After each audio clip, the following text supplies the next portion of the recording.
प्रेम तथा युद्ध में सब कुछ जायज है, यह चीज कहीं न कहीं हर बार हमें सिद्ध होती दिखती है। राजस्थान में के इतिहास में भी कई बार ऐसे प्रेम कहानियां दिखी हैं जो हमें वास्तविकता दिखती है। वास्तव में प्रेम में दम होता है, प्रेम अपने आप को साबित करने में सिद्ध भी होता है। जैसे कि महेंद्र मूमल की कहानी है, ढोला मारू की कहानी है, सावंत सिंह की कहानी है जिसने अपने प्रेमिका के स्वरूप में बनी ठनी नामक पेंटिंग बनवाई थी।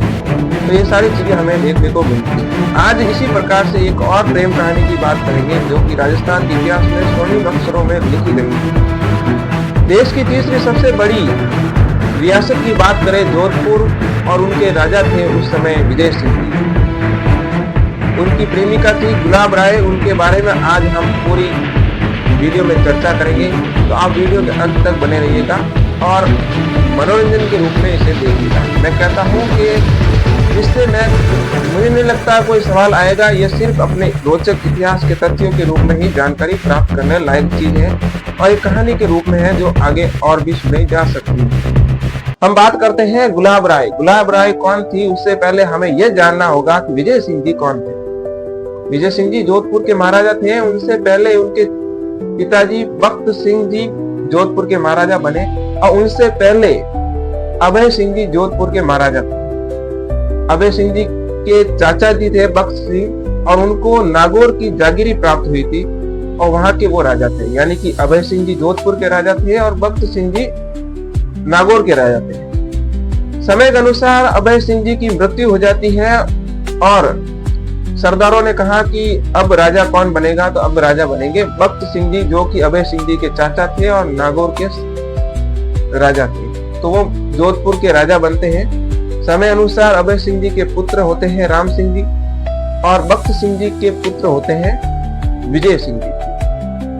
बख्त सिंह जी की मृत्यु हो जाती है, उसके बाद विजय सिंह जी राजा बनते हैं और फिर राम सिंह जी और विजय सिंह जी में अनबन हो जाती है। इस प्रकार हम जानते हैं कि विजय सिंह जी जोधपुर के महाराजा बने। जोधपुर के महाराजा विजय सिंह जी के बारे में जनता में बहुत दिनों में चाहत थी।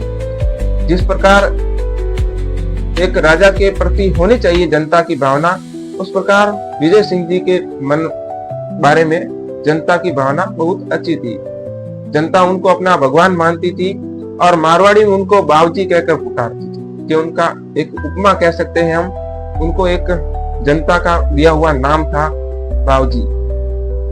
उनको उस समय मरुधर नाथ भी कहते थे क्योंकि वो मरुधर के राजा थे। अब हम बात करते हैं कि गुलाब राय कौन थी। गुलाब राय वास्तव में एक दासी थी, वो भी राजमहल की ना होकर एक जोधपुर के जैन श्रेष्ठ थे, यानी जैन सेठ थे अणदाराम।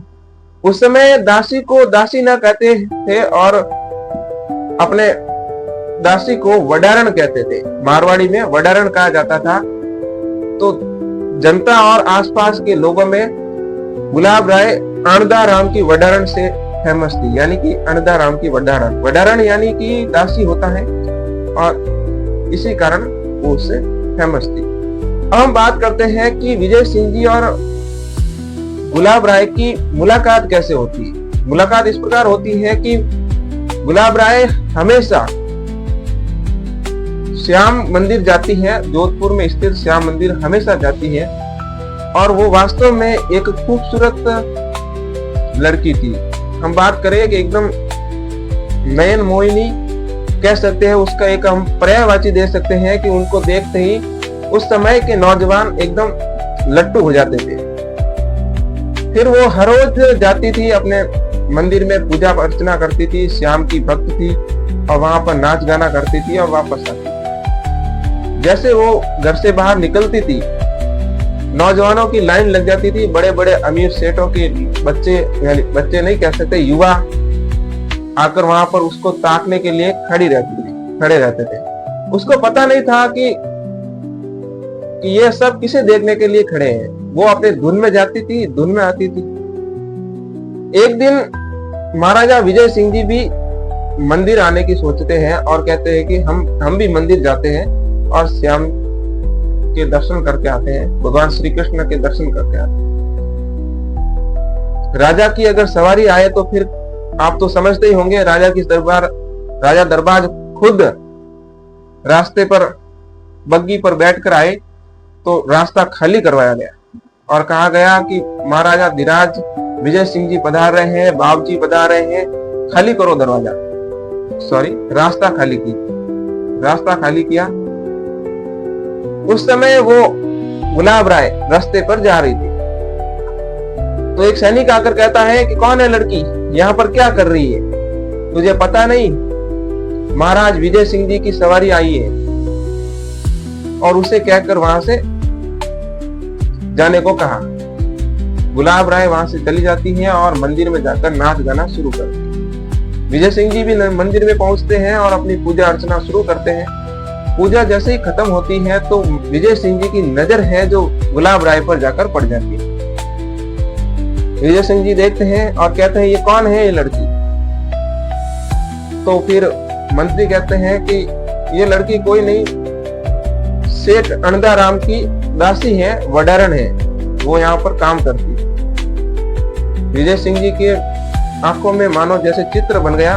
वो अचानक खड़े हुए और जाकर कहते हैं ए लड़की कौन है तू। वो नई नई लड़की, उसको पता नहीं था कि महाराज को कैसे बुलाते हैं, कैसे पुकारते हैं। तो उस समय जब महाराज को प्रणाम किया जाता था या उनके सम्मान में कुछ कहा जाता था उसको मुजरा कहते थे। तो पास में मंत्री ने कहा कि तुझे पता नहीं है महाराज को कैसे मुजरा करते हैं। तो फिर वो पास वाली लड़कियां उसे कहती हैं कि महाराज को कहो और मुजरा करो। तो उनके सामने मुजरा किया, नमस्कार किया, जो उस समय उसने कहना चाहिए वो कह दिया। फिर महाराज कहते हैं किसके यहाँ पर काम करती है। तो फिर उसको जबान उसकी ठहरी की ठहरी रहेगी, बोलने लायक उसके पास शब्द नहीं थे। फिर अचानक बोली कि राव जी मैं तो अनदाराम की वडारण हूं, यानी कि दासी हूं। विजय सिंह जी ने कहा आना कभी हवेली पर, यानी कि कभी हमारे गढ़ में आना, आपके नाच और गाने के हम मोहित हो गए, यानी कि हमें आपका नाच गाना देखना है। तो फिर दूसरे दिन विजय सिंह जी दरबार में बैठे होते हैं और कहते हैं वो लड़की कहाँ पर है जो हमें कल मिली थी।